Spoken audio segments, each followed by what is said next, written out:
tudo bem? Eu sou a professora Thaís. Eu sou o professor Marcos. E hoje nós estamos aqui para falar com vocês sobre gastronomia e arte. Será que gastronomia é arte? O que seria a gastronomia? Você já parou para pensar nisso? Você já parou para pensar de que forma que a gastronomia, ou que a comida nos afeta, ou que as sensações que ela provoca? Até pensando um pouco nisso, nós colocamos algumas imagens na tela, porque as imagens nos ajudam a pensar nessa relação com sensação, percepção e afeto. É isso que a gente vai definir agora. Então, a sensação indica uma experiência simples, que é vivida e que é produzida graças a um estímulo. Pode ocorrer tanto dentro ou fora do corpo, que ocorre sobre um órgão sensorial. Antecede a percepção. Que é esse ato de perceber, né? Como Exato. é que isso chega no nosso corpo. Então a percepção é a ação ou efeito de perceber, de compreender o sentido de algo por meio das sensações ou da inteligência. Como a gente perceber o clima, um sofrimento, por exemplo. Exato. E o afeto, por sua vez, é o sentimento e emoção que se manifestam de muitos modos. A amizade, por exemplo, é uma forma de afeto. Mas gostaríamos de pensar também no afeto enquanto aquilo que afeta, ou seja, o afeto enquanto memória ou uma experiência afetiva. Então é um pouco disso que a gente vai tratar aqui hoje. Vamos pensar então no som, né? Como é que o som, o que isso tem a ver com a gastronomia? Já vamos entender, mas primeiro vamos pensar nessas sensações, nessas percepções. Vamos falar sobre o som. Que sensações que nos causam os sons, né? Como é que nós percebemos o som? E nós vamos tratar aqui agora do som da chuva. Vamos ouvir e pensem aí que percepções, que sensações e como é que isso afeta a sua percepção.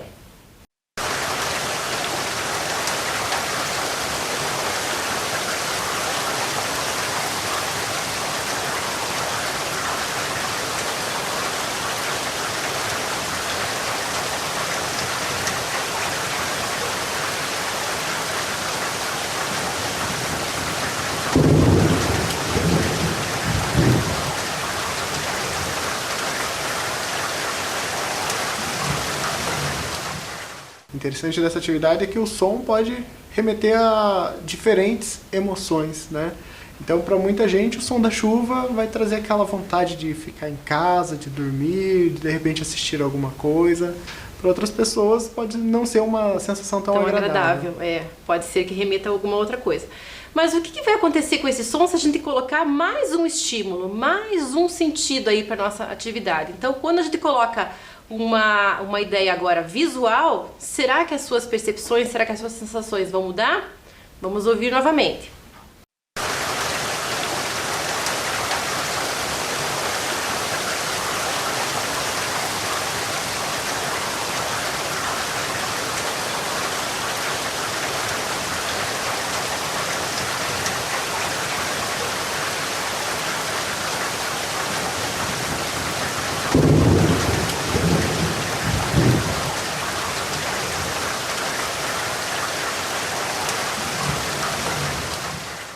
Então, quando a gente agora viu uma imagem em relação a um som, a experiência começa a ficar mais complexa, né?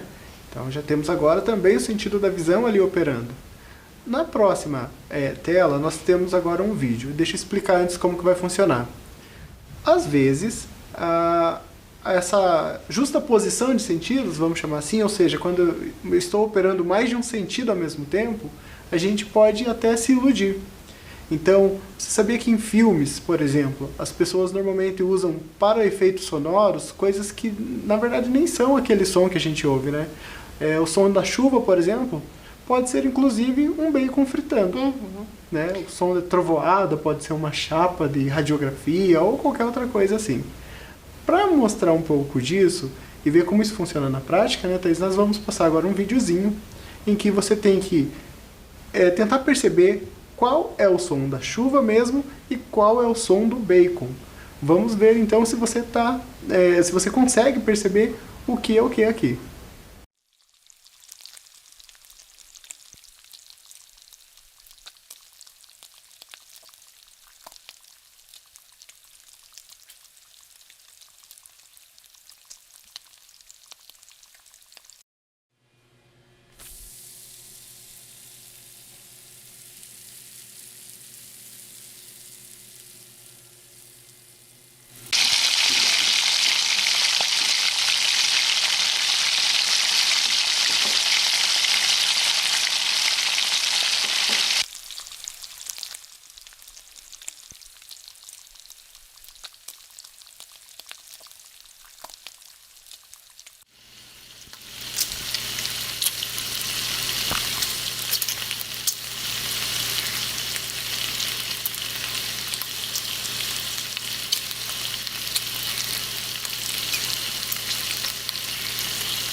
E agora, será que o pessoal acertou? Qual que era a chuva, qual que era bacon? E se eu falar que todos eles eram som de bacon fritando? Então viram como às vezes um outro sentido pode trair a nossa percepção? Então quando a gente vê ali a chuva, automaticamente a gente tem uma dificuldade ali de ver o que é o que. Então todos eram som de bacon fritando. Isso é bem curioso, né? E até pra gente relembrar, né, dos efeitos sonoros que são feitos ao longo da história, inclusive nas radionovelas de antigamente, como o som era feito ao vivo, assim, com recursos muito simples e do dia a dia, que acabam causando outras percepções, né? Porque a pessoa acaba criando as suas próprias imagens mentais, né? Pra entender a história. Verdade. Então, acho que chegou uma hora bem interessante que é para eles testarem mesmo essa percepção sonora aí, né? A gente vai escutar agora um áudio, né? De algumas coisas acontecendo. Preste bem atenção, se você quiser registrar até por escrito, o que te remete esse som, o que te faz lembrar o som que nós vamos ouvir agora. Basicamente você tentar imaginar o que está acontecendo aí, tá bom? Então vamos ouvir o áudio com bastante atenção. Não tenham pressa, vão imaginando o que está acontecendo.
Então, escutando esse áudio, com certeza imagens mentais foram se formando aí ao longo, né, do que vocês foram percebendo. Vocês perceberam que são ações que vão acontecendo em sequência. Não se preocupem que nós já vamos descobrir o que são, né, esses sons remetem a quais imagens. né? Mas eu tenho certeza que essas imagens foram se montando na cabeça de vocês, porque a imagem tem a ver com a imaginação. E agora a gente vai partir para um sentido aí mais visual, né? O que vocês estão vendo aí nessa imagem? Já vou adiantando para vocês que é uma sobremesa, né? Uma sobremesa de limão. Mas reparem o jeito que ela está aparecendo no prato, né? De que forma que ela está sendo apresentada nesse prato. Não parece que ela caiu, que ela se despedaçou, que ela se estraçalhou ali? Então, esse estímulo visual ajuda muito a gente a perceber e a ter essas sensações na hora de degustar um prato, na hora de degustar uma comida. Então, essa sobremesa se chama Ops, derrubei minha torta de limão. E é bem esse o nome mesmo que o artista e o cozinheiro Massimo Bottura apresentou essa sobremesa no restaurante dele lá na Itália. Então ele foi pesquisando, né, sobre artistas e sobre arte contemporânea, e esse conhecimento sobre arte acabou influenciando na forma como ele apresenta os pratos nesse restaurante. Então, nessa forma aí inusitada, né, e divertida de apresentar um prato, como isso traz conceitos da linguagem visual. Por falar nisso, a apresentação de um prato, ela é muito importante nessa experiência, né, da gastronomia. Quando a gente olha esse trabalho, a gente pode pensar, nossa, esse arranjo, esse pensamento e uma coisa tão elaborada assim, mas para comer, é que aqui a experiência que o Máximo quer proporcionar é que seja igualitária, tanto na questão visual quanto na degustação. Então a gente pode pensar até, é comum nesses programas de culinária, enfim, sempre pensar na apresentação do prato. E aqui, logicamente, quando a gente está compondo a apresentação do prato, estamos também lidando com elementos da linguagem visual, como a Thaís falou. A gente vai pensar nas cores, a gente vai pensar nas texturas, na forma, na proporção. Então, tudo isso vai estabelecendo uma relação. E também a gente pode pensar, né, nas memórias, né, que suscitam a partir de um prato ou do visual mesmo de um prato como esse. Acaba gerando muitas associações que a gente vai fazendo. E a gente pode pensar também naquela ideia que todo mundo fala, né? Você já ouviu alguém falar, né? A expressão comer com os olhos, né? Porque essa parte estética realmente é muito importante na hora da gente pensar na comida, né, como um todo. A gente, inclusive, não pode pensar a publicidade sem isso, né? É verdade. A publicidade busca essa excelência no momento de apresentar um prato ou o que quer que seja, né, que tem a ver com comida. Sim. Então, quanto mais apresentável, melhor. Até na questão das cores escolhidas na publicidade e até nos ângulos em que os alimentos são fotografados, Exato. né? Quem nunca viu, né, por exemplo, a ideia do sanduíche, né, que numa propaganda parece enorme, quando você vai ver realmente ele é minúsculo. Exato. Mas aí tem toda a ideia, né, dos elementos visuais aí para proporcionar essa experiência também. Há quem diga, por exemplo, que determinadas cores podem remeter na publicidade à fome ou essa ligação. É o estímulo de conexão. comer, né? Exatamente. O ato de comer. Isso é bem interessante. Por que fotografamos a comida é a grande questão, né? É. Tem a ver com isso. Que a comida, embora seja uma experiência degustativa, ela vai passar também por essas outras sensorialidades, tá? É um pouco sobre isso também que a gente está tratando aqui hoje. E ali nessas imagens vocês estão vendo então um prato bem simples, né, bem típico até, e que ele está sendo fotografado ali de uma maneira carinhosa, eu diria, né? Assim, ele tem uma preocupação estética nessas fotos para a gente mostrar então do que ele é feito. Então você reconhece essa comida que está sendo apresentada agora? Você consegue identificar o que é esse alimento? Será que ele é doce? Será que ele é salgado? Que elementos aí que te dizem isso, né? Que te passam essa percepção? Será que tem alguma textura, as cores, a forma como ele é apresentado? Então isso é muito interessante a gente perceber também. Como um prato simples, ou uma apresentação simples, mas aqui já vai remeter algumas memórias. Só no visual, né? Imagina se você estivesse sentindo também o cheiro e outras... estivesse vendo o preparo, né? Logicamente daria muito mais vontade. Verdade. Então agora a gente vai fazer uma atividade. Vamos propor aí uma coisa para vocês irem até a cozinha de vocês, né? E pegarem lá 3 alimentos. 3 tá bom? Acho que tá. 3 tá ok. E você vai pensar em que texturas, você vai escolher pela textura, ou pela cor, ou pela forma, enfim. E como é que você pode pensar numa composição, alguma forma de fotografar esses alimentos. Uma apresentação para esses pratos, uma apresentação criativa. Então a gente vai dar aqui alguns minutinhos, tenta organizar com base nessas informações, cores, texturas, a proporção. Então exercite isso, vamos lá. E é legal fazer várias proposições para depois você comparar e ver o efeito que isso dá. Legal.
Muito bem, voltando aqui, agora nós vamos pensar em outro elemento. Já pensamos então no som, no elemento visual, e agora a gente vai pensar no sentido tátil.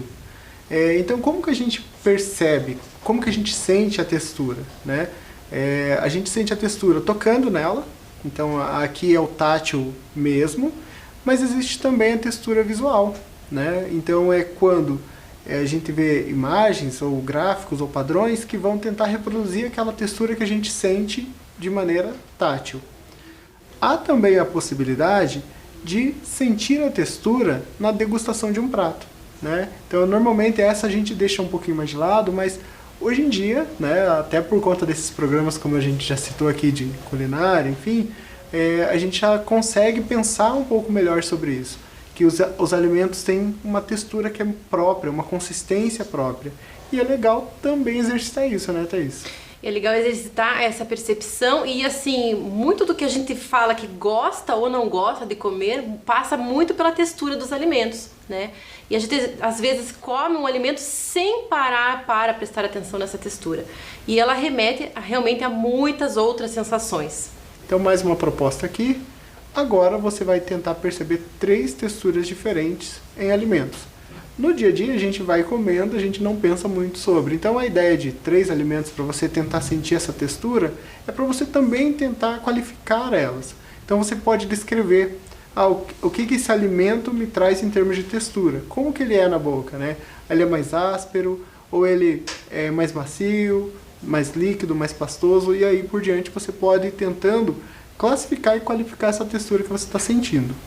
E ampliar, né, essa textura desde que eu pego o alimento nas mãos até levá-lo à boca e experimentá-lo, né, e nessa degustação perceber essas texturas e tudo aquilo que vem junto, né, essa imagem visual que vai se formando na mente, de repente você se lembra de alguma situação, de alguém, isso é muito interessante quando a gente faz uma experiência sensorial como essa. Então vamos explorar.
como é que foi, né, essa experiência aí? Eu acho que é bem interessante de parar e observar, né, esses elementos. E agora a gente vai então colocar mais um sentido, que é o olfativo, né? A partir desses elementos aí, ou do ambiente que você está, que cheiros você percebe, né? Que cheiros você está sentindo agora?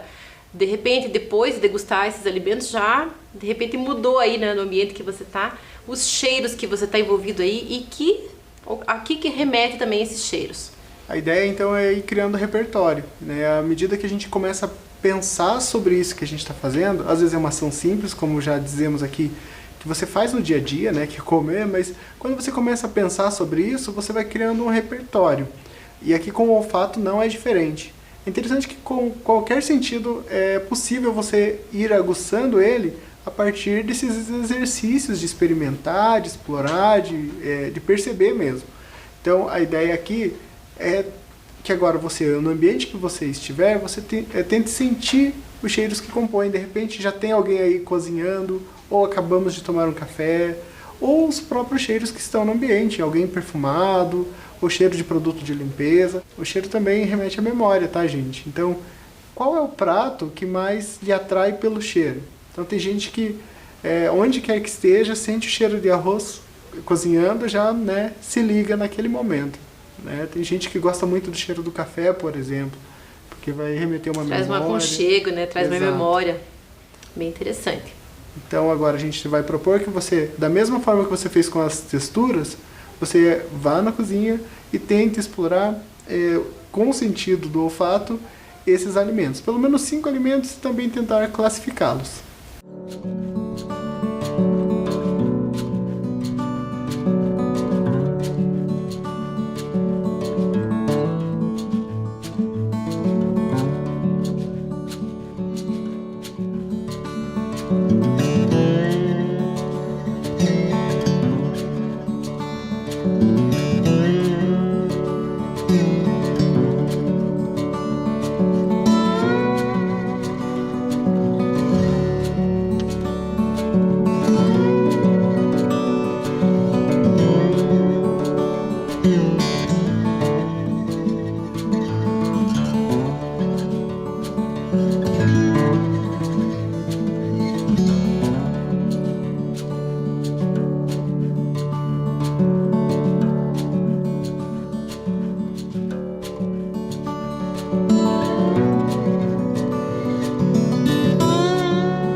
Então é legal pensar, né, Marcos, que todos esses sentidos aí, né, que a gente está tentando fazer vocês perceberem, como será que isso aparece na arte, né? Como é que os artistas trabalham com todas essas percepções e sensações aí?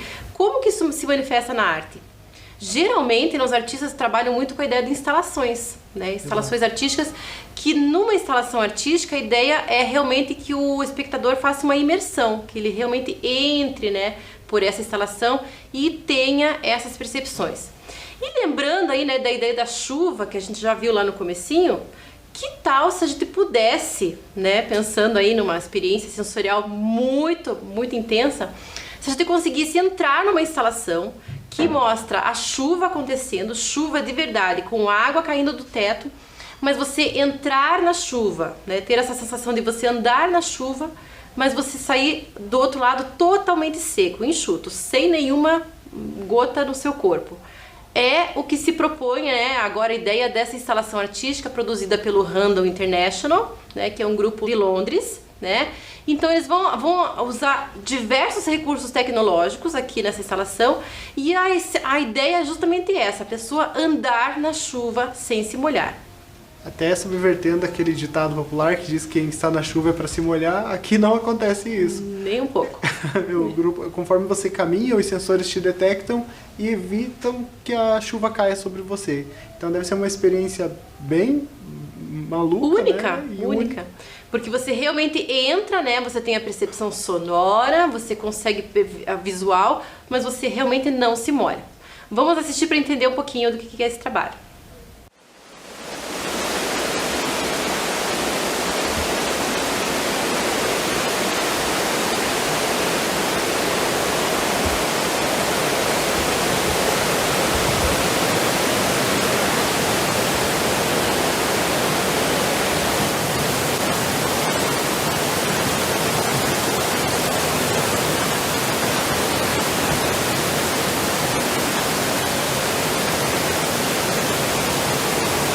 It's really surreal. I mean, not only is it raining indoors, but I mean, I'm not even getting in the slightest bit wet wherever I go. It's almost like I'm giving off some kind of wind that's pushing the rain away, like I'm a human whirlwind. It's insane. It somehow responds to me like I have a kind of magnetic field. Wherever I go, it just opens up around me. It's incredible. Então aqui é bem interessante, né, Marcos? Eu gostaria muito de experimentar, né, ter essa experiência, né, de uma instalação imersiva, né, e com essa experiência muito interessante e que tem a ver com a nossa vida, né? Quem de nós nunca andou na chuva, né? Nunca pegou chuva e o que aconteceu depois, né? De repente ficou doente ou não, passou frio ou não. Enfim, pode ser tanto uma experiência muito agradável quanto não. Então a gente gostaria com isso que você pensasse também nessa via, né, que é de mão dupla. Então, aqui, logicamente, nós temos um trabalho de arte num espaço específico feito para isso. Mas a gente pode pensar como a arte nos afeta no nosso dia a dia e tentar trazer um pouco disso, por exemplo, para a prática de cozinhar e aqui para o projeto de gastronomia. Então, pensar isso como eu posso, a partir de uma atividade corriqueira e cotidiana, pensar esses elementos da arte, sem necessariamente estar lá no museu, na galeria, mas no dia a dia, né? Porque a arte está em tudo, né? Tá em todas as nossas ações do dia a dia. Então agora a gente vai então assistir ao vídeo, né? Aquela sequência sonora que vocês perceberam anteriormente então agora o feitio do bolinho de chuva, que é um prato super simples, super tradicional, dá para fazer com poucos ingredientes, é uma receita muito simples, muito tradicional da cultura brasileira, tem origem da cultura portuguesa e realmente tem uma parte afetiva aí envolvida, né? Porque muitas pessoas realmente fazem o bolinho de chuva num dia de chuva para entreter as crianças, para ficar pertinho, para ter aquele momento de aconchego, de cuidado, de conversar mesmo, de reunir a família.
Bem, aqui então a gente vai lembrar de todos aqueles sons, de repente você não pensou que era exatamente isso, mas aqui a gente tem o todo, né? Como foi feito, como foi preparado e ver como que funcionou na prática. Gente, nós esperamos que a aula de hoje, né, sirva para que vocês aí executem da melhor maneira o projeto. Então, pensando nessa relação da gastronomia com a arte, espero que vocês tenham gostado. Eu espero também que a arte, né, envolva aí o seu dia a dia, né, os seus afazeres do dia a dia, para você criar aí novas memórias, novas percepções, novas sensações e vai isso para a vida toda. Obrigado e até logo.